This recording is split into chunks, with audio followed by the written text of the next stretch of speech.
ಯಾವುದೋ ಬೇರೆ ಭಾಷೆಯವ್ರಿಗೆ ಹಿಂಗೆ ಕಾಂಪಿಟೇಟ್ ಮಾಡೋಣ ಸರ್, ನಮ್ಮವ್ರ ಮೇಲೆ ಬೇಡ. ಬಾಹುಬಲಿ ಎದುರುಗಡೆ ರಂಗಿತ ರಂಗ ಗೆದ್ದಿದ್ದು ಇದೇ ರೀತಿ. ಹೋರಾಟಗಾರರಿಗೆ ಯಾವುದೊಂದು ಪ್ರೊಟೆಕ್ಷನ್ ಮಾಡಬೇಕು, ಅವ್ರಿಗೊಂದು ಆ್ಯಂಥಮ್ ಥರ ಸಾಂಗ್ ಬೇಕಂದ್ರೆ ನಮ್ಮ ಸಾಂಗ್ ಖಂಡಿತ ತಗೋತಾರೆ. ಆ ಬೆಂಕಿ ಅಲ್ಲಿ ಹೊತ್ಕೊಂಡಿದೆ. ಅದಕ್ಕೆ ಪೂರಕವಾಗಿ ನಾವು ಎನರ್ಜಿಯಾಗಿ ನಿಂತಿದ್ದು ದುನಿಯಾ ವಿಜಯ್ ಸರ್. ಅವರಿಗಂತೂ ನಮ್ಮ ಇಡೀ ಟೀಮ್ ಯಾವಾಗಲೂ ಆಭಾರಿಯಾಗಿರುತ್ತೆ. ಧನ್ಯವಾದಗಳು ಅಂತ ಹೇಳೋಕೆ ಇಷ್ಟಪಡ್ತೀವಿ ಸರ್ ಅವ್ರಿಗೆ. ಹಾಯ್, ಎಲ್ರಿಗೂ ನಮಸ್ಕಾರ. ನಾನು Manu and welcome to Khadak cinema. ಇವತ್ತು ನನ್ನ ಜೊತೆ ನನ್ನ ಶೋನಲ್ಲಿ ಧೀರ ಭಗತ್ ರಾಯ್ ಸಿನಿಮಾ ತಂಡದ ಹೀರೋ ಮತ್ತು ಹೀರೋಯಿನ್ ಇದ್ದಾರೆ. So welcome to show. Thank you so much sir. ಹೇಗಿದ್ದೀರಾ? ಸಿನಿಮಾ ರಿಲೀಸ್ ತುಂಬಾ ಹತ್ರ ಇದೆ, ಸೊ ಜೋಶ್ ಇನ್ನು ಸ್ವಲ್ಪ ಜಾಸ್ತಿ ಇರಲಿ. ಹೇಗಿದ್ದೀರಾ? ಖಂಡಿತ ಹೆವಿ ಜೋಶ್ ಇದೆ. ಸೂಪರ್ ಆಗಿದ್ದೀನಿ. ಆ್ಯಂಡ್ ಡಿಸೆಂಬರ್ ಅಂದ ತಕ್ಷಣ ಸುಮಾರು ದೊಡ್ಡ ಸಿನಿಮಾಗಳು ಪ್ರತಿ ವರ್ಷನೂ ಬರ್ದೇ ಬರುತ್ತೆ ಕಾಳಗಕ್ಕೆ. ಸೊ ಅದೇ ಡಿಸೆಂಬರಲ್ಲಿ ನೀವು ಕೂಡ ಡಿಸೆಂಬರ್ 6ನೇ ತಾರೀಕನ್ನ ಚೂಸ್ ಮಾಡ್ಕೊಂಡಿದ್ದೀರಾ. ಆ್ಯಂಡ್ 5ನೇ ತಾರೀಕು ಒಂದು ದೊಡ್ಡ ಪ್ಯಾನ್ ಇಂಡಿಯಾ ಸಿನಿಮಾ ಬೇರೆ ಬರ್ತಿದೆ ಪುಷ್ಪ. ಹಾಗೆ 20-25 ದೊಡ್ಡ ಸಿನಿಮಾಗಳಿದೆ. ಇದ್ರ ಮಧ್ಯ ಧೀರ ಭಗತ್ ರಾಯ್ ಕೂಡ ಒಂದು ದೊಡ್ಡ ಸಿನಿಮಾ ಆಗಿ ನಿಂತ್ಕೋತಾ ಇದೆ. ಎಷ್ಟು ಖುಷಿ ಇದೆ ಮತ್ತು ಎಷ್ಟು ಚಾಲೆಂಜಿಂಗ್ ಆಗಿದೆ? ಮೊದಲನೇದಾಗಿ ಖಂಡಿತ ಖುಷಿ ಇದೆ. ಮಾಡಿರೋವಂಥ ಪ್ರಾಡಕ್ಟನ್ನು ಅದು ಜನರಿಗೆ ತಲುಪಿಸೋದು ಅದು ತುಂಬ ದೊಡ್ಡ ಚಾಲೆಂಜ್ ಅದು. ಅದ್ರ ಜೊತೆಗೆ ಅದೊಂದು ಖುಷಿ ಇದೆ, ನಮ್ಮ ಪ್ರಾಡಕ್ಟು ಜನರಿಗೆ ತಲುಪಿಸ್ಬೇಕು ಅನ್ನೋದೊಂದು ಹೆಮ್ಮೆ, ಪ್ರೌಡು ಖಂಡಿತ ಇದೆ. ಚಾಲೆಂಜ್ ಅಗೇನ್ ಅದೇ, ಏನೋ ಈ ಬ್ಯಾಟಲ್ ಇದ್ದೇ ಇರುತ್ತೆ ನಮಗೆ. ಅಗೇನ್ ಅಪೋಸಿಟ್ ಇರ್ತಕ್ಕಂಥ ಯಾರೇ ಇರಲಿ, ಅದು ನಮ್ಮವರೇ ಆಗಿರಲಿ, ಹೊರಗವರೇ ಆಗಿರಲಿ, ನಾವು ಗೆಲ್ಲೋದಕ್ಕಂತೂ ಖಂಡಿತ ಪ್ರಾಮಾಣಿಕವಾಗಿ ಪ್ರಯತ್ನ ಮಾಡ್ತಾ ಇದ್ದೀವಿ. ಸೊ ಪುಷ್ಪ 2 5ನೇ ತಾರೀಕು ರಿಲೀಸ್ ಆಗ್ತಾ ಇದೆ. ಖಂಡಿತ ಅವ್ರಿಗೂ ಒಳ್ಳೇದಾಗಲಿ. ಕನ್ನಡ ಸಿನಿಮಾ ಧೀರ ಭಗತ್ ರಾಯ್ 6ನೇ ತಾರೀಕು ರಿಲೀಸ್ ಆಗ್ತಾ ಇದೆ. ನಮಗೂ ಖಂಡಿತ ಒಳ್ಳೇದಾಗಲಿ. ಸೊ ಕನ್ನಡಿಗರು, ಕರ್ನಾಟಕದಲ್ಲಿ ಇರ್ತಕ್ಕಂಥ ಕನ್ನಡಿಗರಿಗೆ ಬಿಡಲಿಲ್ಲ ಅಂತ ಅಂದ್ಕೊಂಡಿದ್ದೀವಿ. ದಯವಿಟ್ಟು ಅವರು ಕನ್ನಡ ಸಿನಿಮಾ ಖಂಡಿತ ನೋಡ್ತಾರೆ. ಒಳ್ಳೆ ಸಿನಿಮಾಗಳನ್ನ ಕನ್ನಡಿಗರಿಗೆ ಇದುವರೆಗೂ ಬಿಟ್ಟರು ಇತಿಹಾಸನೇ ಇಲ್ಲ. ಹೌದು ಸರ್, ಹೌದು. ಅದೇ ನಂಬಿಕೆ ಮೇಲೆ, ಅದೇ ಟ್ರಸ್ಟ್ ಮೇಲೆ ನಾವು 6th ಡಿಸೆಂಬರ್ ಬರ್ತಾ ಇದ್ದೀವಿ. ಸೊ ನಮಗೆ ನಮ್ಮ ಸ್ಟೋರಿ ಮೇಲೆ ತುಂಬ ಕಾನ್ಫಿಡೆನ್ಸ್ ಇದೆ. ಓವರ್ ಕಾನ್ಫಿಡೆನ್ಸ್ ಅಂತೂ ಅಲ್ಲ, ಬಟ್ ಡೆಫಿನೆಟ್ಲಿ ಕಾನ್ಫಿಡೆನ್ಸ್ ಇದೆ. ತುಂಬಾ ಡಿಫ್ರೆಂಟ್ ಆಗಿದೆ. ಈಗ ಯೂಶಲಿ ಹೊಸಬ್ರು ಅಂತ ಅಂದಿದ ತಕ್ಷಣ ಅಂತಾರೆ ಹೊಸಬ್ರು ಸಿನಿಮಾ ಬಿಡು ಅನ್ನೋ ಥರ. ಬಟ್ ಒಂದು ಸಲ ನಮ್ಮ ಟ್ರೈಲರ್ ಆಗಲಿ, ಟೀಸರ್ ಆಗಲಿ, ಸಾಂಗ್ ಆಗಲಿ ನೋಡಿರೋರು ಅವ್ರ ಕಡೆಯಿಂದ ಬರ್ತಿರೋ ರೆಸ್ಪಾನ್ಸ್ ಕೇಳಿ ನಮಗಿನ್ನೂ ಕಾನ್ಫಿಡೆನ್ಸ್ ಜಾಸ್ತಿ ಆಗ್ತಿದೆ. ಬಟ್ ಇತ್ತೀಚಿನ ಹೊಸಬ್ರ ಟೀಮ್ಗಳು ಅದನ್ನು ಬ್ರೇಕ್ ಮಾಡಿದೆ ಸರ್. ಆ್ಯಕ್ಚುಲಿ ಅಂದರೆ ಹೊಸಬ್ರ ಟೀಮು ನಾವು ಸಣ್ಣದಾಗಿ ತಗೋಬಾರ್ದು ಅನ್ನೋದನ್ನ ಅವರು ಸೆಟ್ ಮಾಡಿ ಹೋಗಿದ್ದಾರೆ. ಸೊ ಅದು ನಮಗೆ ಪ್ಲಾಟ್ಫಾರ್ಮು. ಸೊ ಹಂಗಾಗಿ ನಾವು ಹೊಸಬ್ರ ಟೀಮು ಅದ್ಭುತವಾಗಿರೋ ಕಂಟೆಂಟ್ ಓರಿಯೆಂಟೆಡ್ ಕಮರ್ಷಿಯಲ್ ಸಿನಿಮಾ ತುಂಬ ನೀಟಾಗಿ ಹೇಳೋದಕ್ಕೆ ಬಂದಿದ್ದೀವಿ. ಸೊ ಕನ್ನಡಿಗರು ಅಕ್ಸೆಪ್ಟ್ ಮಾಡ್ತಾರಂತ ಖಂಡಿತ ನಾವು ಒಂದು ದೊಡ್ಡ ನಂಬಿಕೆ ಇದೆ. ಆ್ಯಂಡ್ ನೀವು ಹೇಳಿದಾಗೆ ಟ್ರೈಲರು ಮತ್ತು ಸಾಂಗ್ಸ್ಗಳನ್ನ ನೋಡಿದ್ರೆ ಯಾವ ಸಣ್ಣ ಸಿನಿಮಾ ಅಂತ ಅನ್ನಿಸ್ತಿಲ್ಲ. ಸಿಕ್ಕಾಬಿಟ್ಟೆ ದೊಡ್ಡದಾಗಿ ಪ್ರೊಡಕ್ಷನ್ ಡಿಸೈನ್ ತುಂಬ ಚೆನ್ನಾಗಿದೆ ಸಿನಿಮಾದು. ಏನು ನಮ್ಮಲ್ಲಿ ಈಗ ಹೀರೋಯಿನು, ನಿರ್ದೇಶಕರು ಮತ್ತು ಒನ್ ಆಫ್ ದಿ ಪ್ರೊಡ್ಯೂಸರ್ ಮಾತ್ರ ಡೆಬ್ಯೂ ಈ ಸಿನಿಮಾಗೆ. ಮಿಗ್ದವರೆಲ್ಲ ಪಂಟ್ರೆ ಇದ್ದಾರೆ ನಮ್ಮ ಸಿನಿಮಾದಲ್ಲಿ. ಏನೋ ದೊಡ್ಡ ಪ್ರತಿಭೆ, ನಮ್ಮ ಸಿನಿಮಾದ ಅತಿ ದೊಡ್ಡ ಪ್ರತಿಭೆ ಶರತ್ ಲೋಹಿತಾವ್ ಸರ್ ಇದ್ದಾರೆ. ಅವ್ರು ಮೇನ್ ಲೀಡ್ ವಿಲನ್ ಆಗಿ ಮಾಡಿದ್ದಾರೆ. ಅವ್ರ ಜೊತೆಗೆ ಅಶ್ವಥ್ ನೀನಾಸಮ್ ಅವರಿದ್ದಾರೆ, ಅವರು ತುಂಬ ದೊಡ್ಡ ಪ್ರತಿಭೆ.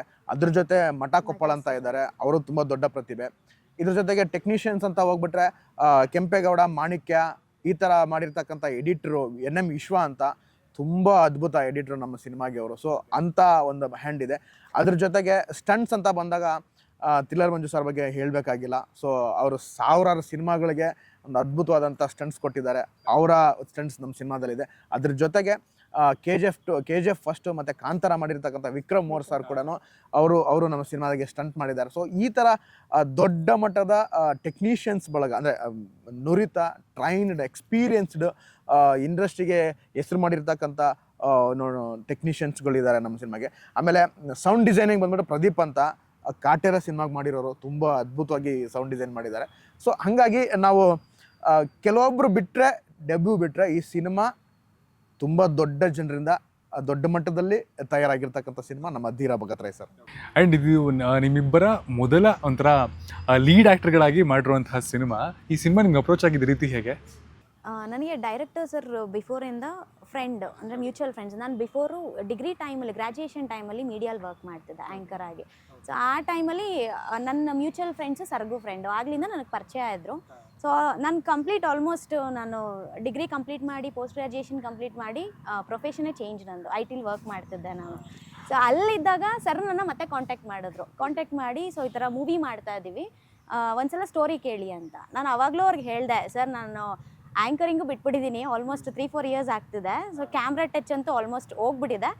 ಏನೋ ಬಂದು ಆ್ಯಂಕರಿಂಗ್ ಮಾಡಮ್ಮ ಅಂದರೆ ನಾನು ಟ್ರೈ ಮಾಡ್ಬೋದು, ಯಾಕೆಂದರೆ ಸ್ವಲ್ಪ ಎಕ್ಸ್ಪೀರಿಯನ್ಸ್ ಇದೆ ನನಗೆ. But all of sudden acting ಅಂತ ಹೇಳ್ತಿದ್ರೆ ನನಗೆ ಆ್ಯಕ್ಟಿಂಗ್ಗೆ ಸಂಬಂಧನೇ ಇಲ್ವಲ್ಲ ಸರ್ ಅಂತ ಕೇಳಿದೆ ನಾನು.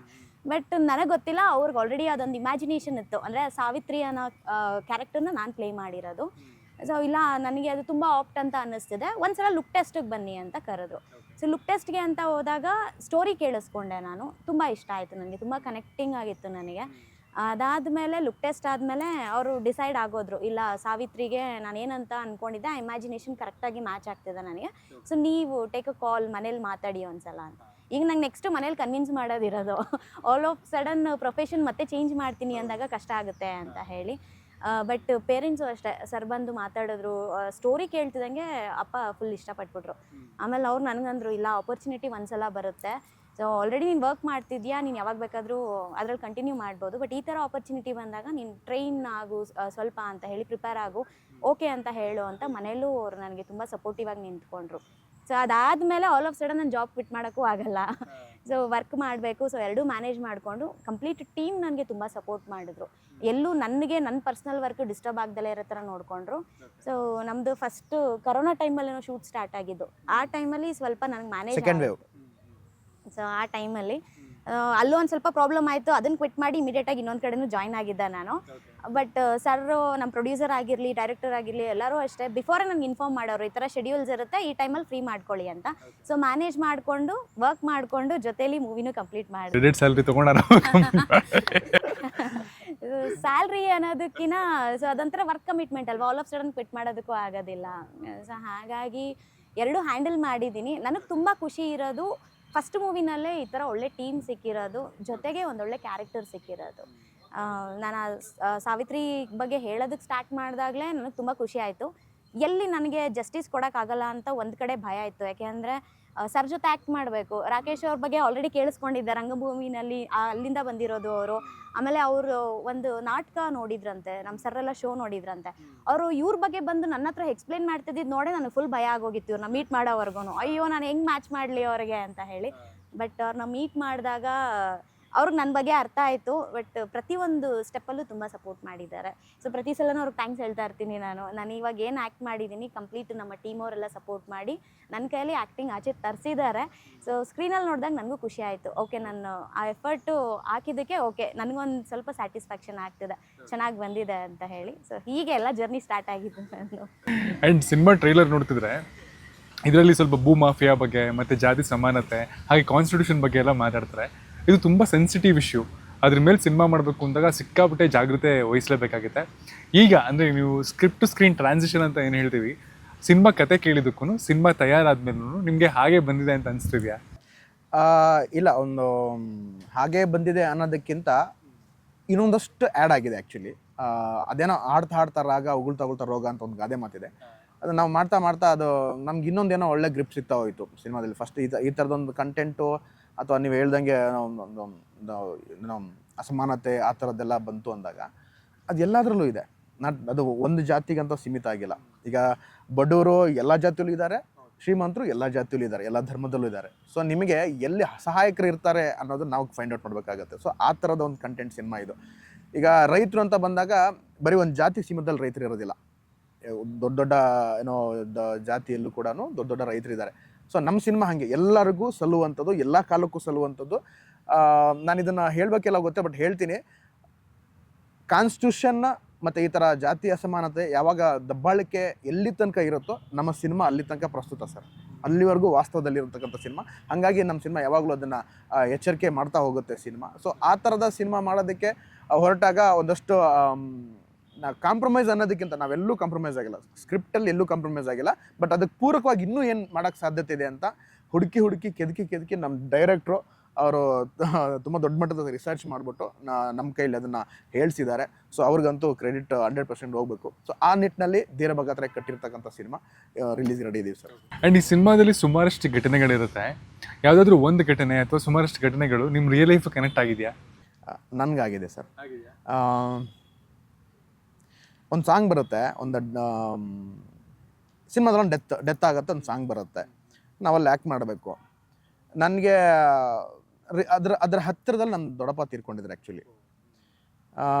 ಅದು ನಿಮಗೆ ಎಂಟೈರ್ ಸಿನಿಮಾ ಪ್ರತಿಯೊಂದು ಸೀನು ಯಾರಿಗೋ ಒಬ್ರಿಗೆ ರೀಚ್ ಆಗುತ್ತೆ, ಅದು ಅಂದರೆ ಟಚ್ ಆಗುತ್ತೆ, ಆ ಥರನೇ ಮಾಡಿದ್ದೀವಿ. ಸುಮಾರು ಈಗ ನಾನು ಒಂದಷ್ಟು ಪರ್ಸ್ನಲ್ ಅನುಭವಿಸತಕ್ಕಂಥ ಸಿನಿಮಾ ಇದಿಲ್ಲ. ಆಮೇಲೆ ಡೈರೆಕ್ಟ್ರು ಏನು ಈ ಕತೆ ಹೇಳಿದಾರೋ ಅದು ಅವ್ರ ಪರ್ಸ್ನಲ್ ಆ್ಯಕ್ಚುಲಿ, ಅದನ್ನು ಸ್ವಲ್ಪ ಕಮರ್ಷಿಯಲೈಸ್ ಮಾಡಿಕೊಂಡು ಸಿನಿಮಾಟಿಕ್ ಮಾಡಿದ್ದೀವಿ. ಅಂದರೆ ಇದ್ದ ಹಾಗೆ ಹೇಳಿದ್ರೆ ಜನ ನೋಡಬೇಕಲ್ಲ, ಜನರಿಗೂ ಒಂದು ನೋಡುವಂಥದ್ದಕ್ಕೆ ಆಡಿಯನ್ಸ್ದು ಒಂದು ಪಲ್ಸ್ ಇರುತ್ತೆ, ಅದನ್ನು ನಾವು ಅರ್ಥ ಮಾಡ್ಕೋಬೇಕು. ಸೊ ನಾವು ಅರ್ಥ ಮಾಡ್ಕೊಂಡಾಗ ಸಿನಿಮಾ ಅದು ಕಮರ್ಷಿಯಲ್ ಆಗಿ ಅವ್ರಿಗೆ ಎಂಟರ್ಟೈನ್ ಮೂಲಕ ಒಂದು ಮೆಸೇಜ್ ಹೇಳೋಕ್ಕೆ ಸಾಧ್ಯ. ಸೊ ಆ ನಿಟ್ಟಿನಲ್ಲಿ ಏನೋ ಡೈರೆಕ್ಟ್ರು ಆ ಸೀನ್ ವೈಸ್ ಅವ್ರನ್ನ ನೋಡಿರ್ತಕ್ಕಂಥದ್ದು, ಕೇಳಿರ್ತಕ್ಕಂಥದ್ದು, ಅನುಭವಿಸಿರ್ತಕ್ಕಂಥದ್ದು ಮಾಡಿದ್ದಾರೆ. ಬಟ್ ನಮಗೂ ಕೆಲವೊಂದು ಸೀನ್ಗಳು ನಮ್ಮ ಪರ್ಸ್ನಲ್ ಲೈಫ್ಗೂ, ಆಮೇಲೆ ಅದೇ ಒಂದು ನಾನು ಹೇಳ್ದಲ್ಲ ಆ ಸಾಂಗು, ಥ್ರೂ ಔಟ್ ಸಾಂಗ್ ನಾವು ನಿಮ್ಗೆ ಆ ಥಿಯೇಟ್ರಲ್ಲಿ ಸ್ತಬ್ಧ ಮಾಡಿಬಿಡುತ್ತೆ ಆ ಸಾಂಗ್. ನಿಲ್ಲು ಕಂಪ್ಲೀಟ್ ಕೊಲಾಪ್ಸ್ ಮಾಡಿಬಿಡುತ್ತೆ. ಇಡೀ ಎಂಟೈರ್ ಎಷ್ಟು ಜನ ಕೂತಿರ್ತಾರೋ ಎಷ್ಟೇ ಸ್ಟ್ರಾಂಗ್ ಇರಲಿ, ಆ ಒಂದು ಸಾಂಗ್ ನಿಮಗೆ ಹಿಂಗೆ ಹೋಲ್ಡ್ ಮಾಡಿಬಿಡುತ್ತೆ ಸರ್. ಅಂಥ ಅದ್ಭುತವಾದ ಸಾಂಗ್ ಅದರಲ್ಲಿದೆ. ಸೊ ಅದು ಕೇಳಿದಾಗ ನನಗೆ ಲಿಟ್ರಲಿ ಒಂದು ಗೂಸ್ ಬಂಪ್ ಬಂದ್ಬಿಡುತ್ತೆ. ಅಂದರೆ ಅಷ್ಟು ಫೀಲ್ ಆಗುತ್ತೆ ಆ ಸಾಂಗ್. ಏನೋ ಆ ಡೆತ್ ಸಾಂಗ್ ಇದೆಯಲ್ಲ, ಅದಷ್ಟು ಫೀಲ್ ಆಗುತ್ತೆ, ಅದು ಎಲ್ರಿಗೂ ಟಚ್ ಆಗುತ್ತೆ. ನಾವೇನು ಗೊತ್ತಾ ಇದ್ವಿ, ಈಗ ಯಾರಾದರೂ ಅನ್ಕೊಳ್ಳೋದು ಅಷ್ಟೇ ಇದು, ಅಂದರೆ ಯಾರಾದರೂ ಸತ್ತರೆ ಮೇ ಬಿ ಈ ಸಾಂಗ್ ಹಾಕ್ಬೋದೇನೋ. ಹೌದು. ನಾವು ಸೆಟ್ಟಲ್ಲಿ ಇದ್ದಾಗ ಎಸ್ಪೆಷಲಿ ಈ ಸಾಂಗಲ್ಲಿ ಎಲ್ಲರಿಗೂ ಅನ್ಸಿದ್ದು ಅದೇನೆ. ಈಗ ಯೂಶಲಿ ಯಾರಾದರೂ ಡೆತ್ ಆದರೆ ಒಂದಷ್ಟು ಸಾಂಗ್ಗಳು ನಿಮಗೆ ಗೊತ್ತಿದೆ, ಯೂಟ್ಯೂಬಲ್ಲಿ ಹುಡುಕ್ತಾರೆ, ಹಾಕ್ತಿರ್ತಾರೆ, ಮ್ಯಾಚ್ ಆಗುತ್ತೆ ಅಂತ. ಡೆಫಿನೆಟ್ಲಿ ನಮ್ಮ ಸಾಂಗ್ ನೆಕ್ಸ್ಟ್ ಅಲ್ಲಿ ಬರುತ್ತೆ ಅಂತ ನಮ್ಗೆ ಅಲ್ಲಿ ಅನ್ನಿಸ್ತು. ಆ ಲೆವೆಲಿಗೆ ರೀಚ್ ಆಗುತ್ತೆ ಅಂತ. ಅದ್ರ ಜೊತೆಗೆ ಈಗ ಇನ್ನೊಂದು ಸಾಂಗ್ ಆಕಾಶದ ನೀಲಿ ಎದ್ದು ಅನ್ನೋ ಸಾಂಗ್, ಅದು ಕವಿರಾಜ್ ಸರ್ ಹೆಂಗೆ ಬರೆದಿದ್ದಾರೆ ಅಂದರೆ, ಅವ್ರು ನೋಡಿ ಅವರ ಎಂಟೈರ್ ಲೈಫ್ನ ಹೋರಾಟದ ಒಂದು ಇತಿಹಾಸವನ್ನು ಅವ್ರ ಪದಗಳ ಮೂಲಕ ಕಟ್ಕೊಟ್ಟಿದ್ದಾರೆ. ಜೊತೆಗೆ ಈ ಥರದೊಂದು ಅದ್ಭುತವಾಗಿ ಹೋರಾಟ ಮಾಡೋದಕ್ಕೆ ಹೋರಾಟಗಾರರಿಗೆ ಯಾವುದೊಂದು ಪ್ರೊಟೆಕ್ಷನ್ ಮಾಡಬೇಕು, ಅವ್ರಿಗೊಂದು ಆ್ಯಂಥಮ್ ಥರ ಸಾಂಗ್ ಬೇಕಂದರೆ ನಮ್ಮ ಸಾಂಗ್ ಖಂಡಿತ ತೊಗೋತಾರೆ ಸರ್. ಸೊ ಅದು ಹಾಗೆ ಆ ಸಾಂಗ್ ಇಡೀ ಒಂದು ಹೋರಾಟಗಾರರಿಗೆ, ರೈತರಿಗೆ, ರೈತರೇ ಅಂತ ಯಾರು ಒಂದು ನ್ಯಾಯಕ್ಕೋಸ್ಕರ ಹೋರಾಟ ಮಾಡ್ತಾರೋ ಅವರಿಗೆ ಆ ಸಾಂಗು ಅರ್ಪಣೆ, ಮತ್ತು ಅವರು ಅದನ್ನು ಆ್ಯಂಥಮ್ ಥರ ಯೂಸ್ ಮಾಡ್ಕೋತಾರೆ. ಸೊ ಹಿಂಗೆ ಥ್ರೂ ಔಟ್ ಸಿನಿಮಾ ಯಾವುದೋ ಒಂದು ದೃಷ್ಟಿಕೋನದಲ್ಲಿ ಯಾವುದೋ ಒಂದು ಸೀನ್ ಎಲ್ರಿಗೂ ಟಚ್ ಆಗುವಂಥದ್ದು. ಆ ನಿಟ್ಟಿನಲ್ಲಿ ನಿರ್ದೇಶಕರು ತುಂಬ ನೀವು ಹೇಳಿದ್ರೆ ಸೆನ್ಸಿಟಿವ್ ಬಟ್ ಬ್ಯೂಟಿಫುಲ್. ನಿಮಗೆ ಸೆನ್ಸಿಟಿವ್ ಇಲ್ಲದೆ ನಿಮಗೆ ಬೆಳಕಿದ್ರೆ ಮಾತ್ರ ಕತ್ಲಿಗೆ ಒಂದು ಆ ಬ್ಯೂಟಿಯನ್ನು, ಅದಕ್ಕೆ ಬೆಲೆ. ಸೊ ಆ ಥರ ಸೆನ್ಸಿಟಿವ್ ಇರಬೇಕು ನಮಗೆ. ಅದ್ರ ಜೊತೆಗೆ ನಾವು ಅದ್ರ ಜೊತೆ ಪ್ರಯಾಣ ಮಾಡಬೇಕು, ಅದ್ರ ಜೊತೆಗೆ ಪ್ರಯಾಣ ಮಾಡಬೇಕು. ನಾವು ಅದನ್ನು ಬಿಟ್ಟು ಹೋಗೋದಲ್ಲ. ಕೊರೋನಾ ಬಂದಾಗ ಒಂದು ಮಾತು ಹೇಳ್ತಾ ಇದ್ರು, ನಾವು ಕೊರೋನಾ ಜೊತೆಗೆ ಬದುಕೋದು ಅಂತ. ಅದಿದೆ ನಮ್ಮಲ್ಲಿ. ಅದನ್ನು ಸಡನ್ನಾಗಿ ನಾವು ಬ್ರೇಕ್ ಮಾಡೋಕ್ಕಾಗಲ್ಲ, ಅದನ್ನು ತೊಡೆದಾಕೋಕ್ಕಾಗಲ್ಲ, ತೊಳೆಯೋಕ್ಕಾಗೋದಿಲ್ಲ, ವಾಸಿ ಮಾಡೋಕ್ಕಾಗಲ್ಲ.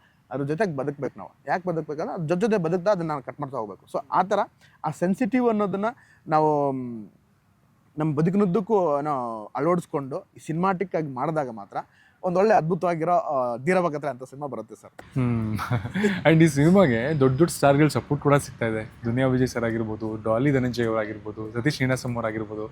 ಇದೆಲ್ಲ ಕೇಳ್ಕೊಂಡಾಗ ಅಂದರೆ ಒಬ್ರಿಗೊಬ್ರು ಹೆಗ್ಲಾದರೆ ಮಾತ್ರ ಒಂದು ಇಂಡಸ್ಟ್ರಿ ಮುಂದೆ ಹೋಗುತ್ತೆ ಅನ್ನೋದು ನಮ್ಗೆ ಅನ್ಸುತ್ತೆ. ನಿಮ್ಗೆ ಎಷ್ಟು ಖುಷಿ ಇದೆ ಇದ್ರ ಬಗ್ಗೆ? ತುಂಬ ಇದೆ ಸರ್. ನಮ್ಮದು ಟ್ರೈಲರ್ ಲಾಂಚ್ ಇವೆಂಟಲ್ಲೇ ಜನ ಬರ್ತಾರೆ ಅಂತ ಅಂದ್ಕೊಂಡಿದ್ವಿ, ಬಟ್ ಅಷ್ಟು ಹ್ಯೂಜ್ ಆಗಿ ಕ್ರೌಡ್ ಸೇರುತ್ತೆ ಅಂತ ನಮ್ಗೆ ಅಲ್ಲಿ ನೋಡಿದಾಗ ತುಂಬಾ ಖುಷಿ ಆಯಿತು. ಸೊ ಸರ್ ತುಂಬಾ ಸಪೋರ್ಟ್ ಮಾಡಿದ್ರು, ಬಂದು ಮಾತಾಡಿದ್ರು, ಆಮೇಲೆ ಪರ್ಸ್ನಲಿ ಮೀಟ್ ಮಾಡಿದ್ರಿ ಅನ್ಸುತ್ತೆ ಎಲ್ಲ. ನಾವು ಫಸ್ಟ್ ಟೈಮ್ ಸೈತ್ರ ಅಪ್ರೋಚ್ ಮಾಡೋಕೆ ಹೋದಾಗ ಅವ್ರು ಟ್ರೈಲರ್ ನೋಡಿದೆ. ಅವರು ಸಿನಿಮಾ ಚೆನ್ನಾಗಿ ಬಂದಿದೆ, ಚೆನ್ನಾಗಿ ಮಾಡಬೇಕು ಅನ್ನೋದಕ್ಕಿಂತ ಒಂದು ತುಂಬ ಒಳ್ಳೆ ಮಾತು ಹೇಳಿದ್ರು. ನೀವು ಇಲ್ಲಿ ಗೆದ್ದಿದ್ದೀರಾ, ಅಂದರೆ ಈಗ ಟ್ರೈಲರ್ ಮಾಡಿಕೊಂಡು ಸಾಂಗ್ ಮಾಡ್ಕೊಂಡು ಗೆದ್ದಿದ್ದೀರಾ, ನೀವು ಇನ್ನು ಗೆಲ್ಲಬೇಕಾಗಿರೋದು ಥಿಯೇಟ್ರಲ್ಲಿ. ಸೊ ಅದಕ್ಕೆ ಪೂರಕವಾಗಿ ಕೆಲಸ ಮಾಡಿ, ಪ್ರಮೋಷನ್ ಮಾಡಿ, ಒಳ್ಳೆ ಡಿಸ್ಟ್ರಿಬ್ಯೂಟರ್ ನೀಡಿರಿ, ನಿಂತ್ಕೊಳ್ಳಿ. ಸಿನಿಮಾ ರಿಲೀಸ್ ಆಗಿ ಅಷ್ಟು ದಿನ ಕೂಡ ಅಲ್ಲಿವರೆಗೂ ಈ ಫೋರ್ಸ್ ಇದೆಯಾ, ಈ ಜೋಶ್ ಇದೆಯಾ, ಅದನ್ನೆಲ್ಲೂ ಬಿಡ್ದಿರಾ ಸಿನಿಮಾಗೋಸ್ಕರ ಪ್ರಮೋಷನ್ ಮಾಡಿ. ಹಿಂಗೆ ಯಾರು ಹೇಳೋಕ್ಕೆ ಸಾಧ್ಯ ಇಲ್ಲ ಸರ್. ಆಮೇಲೆ ನಾನು ಜೊತೆಗಿರ್ತೀನಿ ಅಂತ ಒಂದು ಮಾತು ಕೊಟ್ರಲ್ಲ ಅವರು, ನಾನು ಬರ್ತೀನಿ, ಟ್ರೈಲರ್ಗೆ ಬರ್ತೀನಿ. ಬಂದರು, 2 hours ನಿಂತ್ಕೊಂಡೆ ಸರ್. ನಿಂತ್ಕೊಂಡೆ 2 hours ಮಾತಾಡಿದ್ರು. ನಾವು ನಮ್ಮ ಲೈಫಲ್ಲಿ ಈ ಥರದೊಂದು ಟ್ರೈಲರ್ನ ಮಾಡ್ತೀವಿ ಅಂತ ದೇವರನ್ನೇ ಅಂದ್ಕೊಂಡಿರಲಿಲ್ಲ. ಒಂದು ಅದ್ಭುತವಾಗಿರೋ, ಕಡಿಮೆ ಅಂದರೆ ಒಂದು 1300, ಅದು ತುಂಬ ದೊಡ್ಡ ಥಿಯೇಟ್ರ್, ಪ್ರಸನ್ನ ಥಿಯೇಟ್ರು. 12 ಜನ ಬೌನ್ಸರ್ಸ್ ಕರ್ಕೊಂಡ್ಬಂದಿದ್ವಿ, ಅಂದರೆ ಕರೆಸಿದ್ವಿ, ಇವೆಂಟ್ ಪ್ಲ್ಯಾನರ್ ಕರೆಸಿದ್ರು.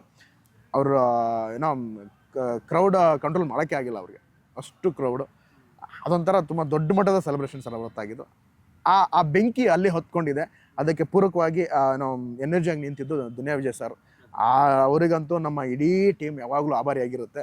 ಧನ್ಯವಾದಗಳು ಅಂತ ಹೇಳೋಕೆ ಇಷ್ಟಪಡ್ತೀವಿ ಸರ್ ಅವ್ರಿಗೆ. ಆ್ಯಂಡ್ ಈ ಸಿನಿಮಾದಲ್ಲಿ ಯಾವುದಾದ್ರೂ ಒಂದು ಖಡಕ್ ಮೂಮೆಂಟ್ ಇದೆ ಅಂತಂದರೆ, ಅಂದರೆ ಯಾವುದಾದ್ರು ಒಂದು ಹೈಲೈಟ್ ಆಫ್ ದ ಮೂಮೆಂಟ್ ನಂಗೆ ಯಾವಾಗಲೂ ಪದೇ ನೆನಪಾಗ್ತಿರುತ್ತೆ ನಿಮ್ಗೆ ಅನಿಸಿದ್ರೆ ಅದು ಯಾವುದು? ತುಂಬ ಇದೆ sir. Top of the mind ಯಾವ್ದು ಬರುತ್ತೆ? ಟಾಪ್ ಆಫ್ ದ ಮೈಂಡ್ ಒಂದು ಡೈಲಾಗ್ ಇದೆ ಆ್ಯಕ್ಚುಲಿ. ಅದೇ ನೀವು ಮೂವಿನೆಲ್ಲ ನೋಡಬೇಕು, ನಾನಿಲ್ಲಿ ಹೇಳಂಗಿಲ್ಲ. ಇಲ್ಲ ನಾನು ಹೇಳೋದಿಲ್ಲ, ನೀವು ನೋಡಿ. ಆ್ಯಕ್ಚುಲಿ ಆ ಮೂವಿ ನೋಡಿದ್ಮೇಲೆ ಪರ್ಟಿಕ್ಯುಲರಾಗಿ ಸಾವಿತ್ರಿ ರೋಲ್ ನಿಮ್ಗೆ ನೆನಪಾಗಿದ್ದ ತಕ್ಷಣ ಓ ಇಷ್ಟು ಜೋರ ಹುಡುಗಿ ಅಂತ ಅನಿಸುತ್ತೆ. ಆ್ಯಕ್ಚುಲಿ ನಾನು ಆ ಥರ ಯಾವತ್ತೂ ಮಾತಾಡಿರಲಿಲ್ಲ, ಸರ್ ಮಾತಾಡ್ಸಿದ್ರು ಮೂವಿಗೆ ಬೇಕು ಅಂತ ಹೇಳಿ. ಸೊ ನಾನು ಇವ್ರನ್ನ ಬೈತೀನಿ, ಅದೊಂದು ಸೀನ್ ಇದೆ, ಅವರೇ ಶಾಕ್ ಆಗ್ತಾರೆ, ಹುಡುಗಿ ಹಿಂಗೆ ಮಾತಾಡ್ತಿದ್ದಾಳ ಅಂತ ಹೇಳಿ. ಅದು ನನಗೆ ಅವತ್ತು ಆ ಸೀನ್ ಇದೆ ಅಂತ ಗೊತ್ತಾಗಿದ ತಕ್ಷಣ ನಾನು ಶಾಕಲ್ಲೇ ಕೇಳಿದೆ, ಸರ್ ಈ ಡೈಲಾಗ್ ಹೇಳ್ಬೇಕಾ ನಾನು ಅಂತ. ಬಟ್ ಮಾಡಿಸಿದ್ರು, ಅಲ್ಲಿ ತುಂಬಾ ಎಂಜಾಯ್ ಮಾಡಿದ್ರು. ಅಲ್ಲಿದ್ದಿದ್ದು ಆಡಿಯನ್ಸ್ ಅಂದರೆ ಸುತ್ತಮುತ್ತ ಅಲ್ಲಿ ಕ್ರೌಡ್ ಇರುತ್ತೆ, ಲೈಕ್ ಶೂಟ್ ಅಂತ ಅಂದಿದ ತಕ್ಷಣ ಸಖತ್ ಎಂಜಾಯ್ ಮಾಡಿದ್ರು ಅದನ್ನು. ಅದು ಬಿಟ್ಟರೆ ಇನ್ನೂ ಸಾಕಷ್ಟು ಅದೇ. ಇವ್ರು ಡೆತ್ ಸೀನ್ ಹೇಳಿದ್ರಲ್ಲ, ಯೂಶಲಿ ನನಗೆ ಹಳೋದು ಸ್ವಲ್ಪ ಕಷ್ಟ, ಅದರಲ್ಲೂ ನಾನು ಹೊಸದಾಗಿ ಬಂದಿರೋದು. ನನಗೆ ಹೆಂಗೆ ಅಂದರೆ ಗ್ಲಿಸರ್ನ್ ಹಾಕಿದ್ರೆ ಬರುತ್ತೆ ಕಣ್ಣಲ್ಲಿ ನೀರು ಅನ್ನೋ ಥರ. ಬಟ್ ಆ ಸೀನಲ್ಲಿ ಯಾವ ಥರ ಇತ್ತು ಅಂದರೆ ಆಟೋಮೆಟಿಕ್ಕಾಗಿ ಇನ್ವಾಲ್ವ್ ಆಗಿಬಿಟ್ರಿ ಎಲ್ಲರೂ ಅಲ್ಲಿದ್ದವರು. ಅಲ್ಲಿರೋ ಆಡಿಯನ್ಸು ಅಳ್ತಿದ್ದಾರೆ. ಆ್ಯಕ್ಚುಲಾಗಿ ಅಲ್ಲಿ ರಿಯಲಾಗಿ ಯಾರ್ದೋ ಡೆತ್ ಆಗಿದೆ ಅನ್ನೋ ಥರನೇ ಅನ್ನಿಸ್ತಿದೆ ನಮಗೆ. ಆ ಸಾಂಗ್ ಅಷ್ಟು ಆ ಫೀಲಿಗೆ ಕರ್ಕೊಂಡೋಯ್ತು ನಮಗೆ. ಸೊ ಅದೊಂದು ಡೆತ್ ಸೀನ್ ಅಂತೂ ಈಗಲೂ ನಂಗೆ ಮರೆಯೋದಕ್ಕಾಗಲ್ಲ, ಯಾಕೆ ಅಂದರೆ ಗ್ಲಿಸರ್ ಇಲ್ದಲ್ಲೇ ಹತ್ಬಿಟ್ಟಿದ್ದೀನಿ ಅವತ್ತು. ಸೊ ಅಷ್ಟು ಕನೆಕ್ಟ್ ಆಗುತ್ತೆ ನಿಮಗೆ ಕಂಪ್ಲೀಟು. ನಮ್ಮ ಮೂವಿನೇ ಆಗಿರಲಿ, ಪ್ರತಿಯೊಂದು ಸೀನ್ ಆಗಿರಲಿ, ಯಾರಿಗೋ ಒಬ್ಬರಿಗೆ ಓಕೆ ನಮ್ಮ ಲೈಫಲ್ಲಿ ಈ ಥರ ನಡೀತಲ್ವಾ ಅಂತ ಅನಿಸುತ್ತೆ. ಆಮೇಲೆ ಇನ್ನೂ ಎಸ್ಪೆಷಲಿ ಹೇಳಬೇಕು ಅಂದರೆ ಸಾಕಷ್ಟು ರಿಯಲ್ ಇನ್ಸಿಡೆಂಟ್ಗಳನ್ನ, ರಿಯಲ್ ಫ್ಯಾಕ್ಟ್ಗಳನ್ನ ಕಲೆಕ್ಟ್ ಮಾಡಿರೋಂಥ ಮೂವಿ. ಸೊ ಆಲ್ಮೋಸ್ಟ್ ಅದೇ ಥರ ಲೊಕೇಶನ್ಗೂ ನಮ್ಮನ್ನ ಕರ್ಕೊಂಡೋಗಿದ್ರು. ನಮ್ಮ ಡೈರೆಕ್ಟರ್ ಸರ್ ಅವ್ರ ಊರಲ್ಲೇ ಕೆಲವು ಕಡೆ ನಮ್ಮದು ಶೂಟ್ ಆಗಿದೆ. ಸೊ ಅಲ್ಲಿ ಹೋದಾಗೆಲ್ಲ ಹೇಳೋರು ಈ ಥರ ಘಟನೆ ಇಲ್ಲಿ ನಡೀತು, ಸೊ ಅದನ್ನು ನಾವಿಲ್ಲಿ ಮತ್ತೆ ರಿಕ್ರಿಯೇಟ್ ಮಾಡ್ತಿದ್ದೀವಿ ಅಂತ. ತುಂಬಾ ಟಚ್ ಅಂತ ಅನಿಸುತ್ತೆ, ನೋಡಿದ್ರೆ ನಿಮಗೆ ಅರ್ಥ ಆಗುತ್ತೆ. ಸೊ ಅದಕ್ಕೆ ಬನ್ನಿ ಮೂವಿ ನೋಡಿ. ಇವಾಗ ಜಾಸ್ತಿ ನಾವೇನು ಹೇಳೋದಕ್ಕಾಗೋದಿಲ್ಲ, ನಮ್ಗೊಂದಷ್ಟು ಗೈಡ್ಲೈನ್ಸ್ ಬಂದಿದೆ, ಎಲ್ಲೂ ಏನು ಬಿಟ್ಕೊಡ್ಬೇಡಿ ಅಂತ ಹೇಳಿ. ಸೊ ಮೂವಿ ಮಾತ್ರ ತುಂಬಾ ಚೆನ್ನಾಗಿ ಬಂದಿದೆ ಸರ್. ಸರ್ ಆ ಥರದ ಖಡಕ್ ಮೂಮೆಂಟ್ ನಿಮ್ಗೆ ಯಾವ್ದು ಅನ್ಸುತ್ತೆ? ನನಗೆ ಸಾಕಷ್ಟಿದೆ ಸರ್. ನಾನು ಆ ಥರ ಫಸ್ಟ್ ಖಡಕ್ ಮೂಮೆಂಟ್ ಅಂದರೆ ಕೋರ್ಟಲ್ಲಿ ಒಂದು ವಾದ ಆಗುತ್ತೆ. ಅಲ್ಲಿ ಅಂದರೆ ನನ್ನ ಅಪೋನೆಂಟ್ ಇರೋ ಲಾಯರ್ಗೂ ನನಗೊಂದು ವಾದ ಆಗುತ್ತೆ. ಅಲ್ಲೊಂದು ಫೈರ್ ಬ್ರ್ಯಾಂಡ್ ಥರ ಈಗ ಕೂತಿರೋ ಜೂನಿಯರ್ಸ್ ಎಲ್ಲ ಆ ಸೀನ್ ಆಗಿದ ತಕ್ಷಣ ಕೇಕೆ ಹೊಡೆದು ಚಪ್ಪಾಳೆ ಹೊಡೆದು ತುಂಬ ಅಪ್ರಿಷಿಯೇಟ್ ಮಾಡಿದ್ದಿದೆ ಆ ಥರದ್ದೊಂದು. ಆಮೇಲೆ ಫೈಟಲ್ಲಿ ತುಂಬ ಒಳ್ಳೆ ಎಲಿಮೆಂಟ್ಸ್ ಇದೆ ಸರ್. ನನಗೆ ನಾನು 2 ಫೈಟಲ್ಲಿ ಒಂದೆರಡು ಇಂಪ್ರೂವೈಸ್ ಮಾಡಿದ್ದೀನಿ. ಒಂದು ಫಸ್ಟ್ ಮೊದಲೇ ಒಂದು ಫೈಟಲ್ಲಿ ಪಂಚೆ ಕಟ್ಕೊಳ್ಳೋದು, ನಾರ್ಮಲ್ ನಿಂತ್ಕೊಂಡು ಕಟ್ಕೋತೀನಿ. ಇನ್ನೊಂದು ಫೈಟಲ್ಲಿ ಹಿಂಗೆ ಓಡೋಗಿ ಟ್ರಾವೆಲಿಂಗಲ್ಲಿ ಏರಲ್ಲಿ ಕಟ್ಕೋತೀನಿ. ಸೊ ಅದು ನನಗೆ ತುಂಬ ಸ್ಪೆಷಲ್ ನನಗದು. ಆಮೇಲೆ ಲಾಯರ್ ಮತ್ತು ಗ್ಯಾಂಗ್ಸ್ಟರ್ ಮೂಮೆಂಟ್ ಇದೆ ಗೊತ್ತಾ. ಲಾಯರ್ ಅಂತ ಬಂದಾಗ ಅದೇನೋ ಕೋರ್ಟ್ ಆಗಿದ ತಕ್ಷಣ ನಿಮ್ಗೊಂದು ಜವಾಬ್ದಾರಿ ಬಂದ್ಬಿಡುತ್ತೆ. ಕಾನೂನು ಲಾ ಇಲ್ಲಿ ಏನೋ ಲೀಗಲ್ಲೇ ಇದನ್ನ ಏನಾದರೂ ಬ್ರೇಕ್ ಮಾಡಬೇಕು, ಲೀಗಲ್ಲೇ ಗೆಲ್ಲಬೇಕು ಅಂತ. ಅದನ್ನು ಹೊರತಾಗಿ ನಾನು ಬೇರೆ ಡ್ರೆಸ್ಸಲ್ಲಿ ಇದ್ದಾಗ ಸಿಕ್ಕರೆ ಸಾಕು ಹೊಡೆದ್ಬಿಡೋಣ ಮಾಡ್ತೀನಿ ಆ ಭಾವ ಅಂದ್ಬಿಡುತ್ತೆ. ಇದೆಲ್ಲ ತುಂಬ ಗುಡ್ ಎಲಿಮೆಂಟ್ಸ್ ಇರ್ತಾರೆ ಸಿನಿಮಾದಲ್ಲಿ. ಬಟ್ ಎಂಟೈರ್ ಸಿನಿಮಾ ಮೇಡಮ್ ಆಗಲೇ ಹೇಳ್ತಾ ಇದ್ರು, 4 ಸಾಂಗ್ ಇದೆ ಸರ್. ಒಂದು ಒಳ್ಳೆ ಲವ್ ಸಾಂಗು, ಒಂದು ಒಳ್ಳೆ ಹೋರಾಟದ ಸಾಂಗು, ಒಂದು ಒಳ್ಳೆದೇ ಡೆತ್ ಸಾಂಗು, ಇನ್ನೊಂದು ಅಪ್ಪನಿಗೆ ಸಿಚುವೇಶನ್ ಫೀಲ್ ಆಗೋದು ಮಗನ ಸಾಂಗ್ ಇದೆ. ಜೊತೆಗೆ 4 ನಾನು ಆಗಲೇ ಹೇಳಿದೆ, ಸ್ಟಂಟ್ ಮಾಸ್ಟರ್ ಆಗಿರ್ತಕ್ಕಂಥ ತಿಲೋರ್ ಮಂಜು ಸರ್ ಮತ್ತು ವಿಕ್ರಮ್ ಸರ್ ಅದ್ಭುತವಾಗಿ. ಆಮೇಲೆ ಎಲ್ಲೂ ರೋಪ್ ಬಳಸಿಲ್ಲ, ಬೆಡ್ ಬಳಸಿಲ್ಲ, ತುಂಬ ನ್ಯಾಚುರಲ್ ಆಗಿ ಮಾಡಿಸಿದ್ದಾರೆ. ನಾನು ಮಣ್ಕಲ್ಲ ಕೆತ್ಕೊಂಡು ಮಾಡಿದ್ದೀನಿ.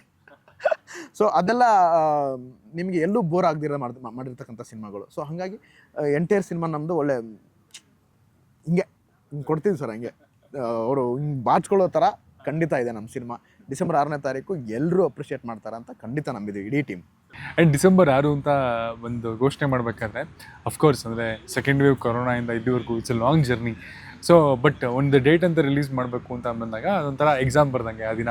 ಆ್ಯಂಡ್ ಸುಮಾರಷ್ಟು ಸವಾಲುಗಳು ಇರುತ್ತೆ, ಸುಮಾರಷ್ಟು ಸಿನಿಮಾಗಳು ರಿಲೀಸ್ ಆಗ್ತಿರುತ್ತಲ್ಲ, ಅದಕ್ಕೋಸ್ಕರ ಆ ಡೇಟನ್ನು ನೀವು ಸ್ಟ್ರಾಂಗಾಗಿ ಅದೇ ಡೇಟ್ ಅಂತ ಯಾಕೆ ಬರ್ತಿದ್ದೀರಾ?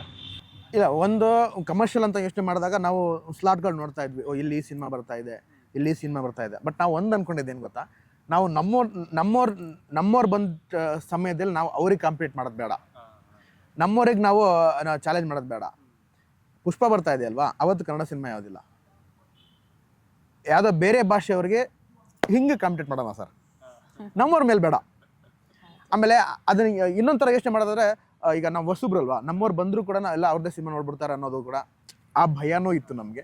ಬಟ್ ಸ್ಟಿಲ್ ಡಿಸೆಂಬರ್ ಏನೋ ಒಂಥರ ಕನ್ನಡಿಗರ ಒಂದು ಒಳ್ಳೆ ಸೈನ್ ಅದು. ಬಾಹುಬಲಿ ಎದುರುಗಡೆ ರಂಗಿತ ರಂಗ ಗೆದ್ದಿದ್ದು ಇದೇ ರೀತಿ. ಸೊ ಅದು ಅದನ್ನು ಯಾರೂ ಮರೆಯೋಕ್ಕಾಗಲ್ಲ. ಅಂಥ ದೊಡ್ಡ ಸಿನಿಮಾ, ಆ ಸಿನಿಮಾನೂ ಗೆಲ್ತು, ಬಟ್ ಅಷ್ಟೇ ಸಮಾನವಾಗಿ ಗೆದ್ದಿರ್ತಕ್ಕಂಥ ಸಿನಿಮಾ ನಾವು ರಂಗಿತರಂಗ ಹೊಸಬ್ರು ಮಾಡಿರ್ತಕ್ಕಂಥ ಸಿನಿಮಾ.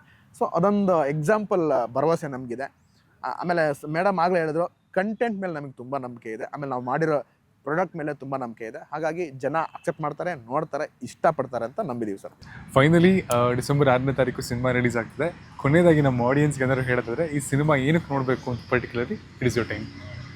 ಸೊ ಡಿಸೆಂಬರ್ 6th ನಾವು ಬರ್ತಾ ಇದ್ದೀವಿ. ಕಂಪ್ಲೀಟ್ ಫ್ಯಾಮಿಲಿ ಕೂತು ನೋಡೋವಂತಹ ಸಿನಿಮಾ. ದೊಡ್ಡವರಿಂದ ಚಿಕ್ಕವರವರೆಗೂ ಒಂದೊಳ್ಳೆ ಮೆಸೇಜ್ ಕೊಡ್ತಾ ಹೋಗುತ್ತೆ, ಒಂದೊಳ್ಳೆ ನಾಲೆಜ್ ಕೂಡ ಇರುತ್ತೆ.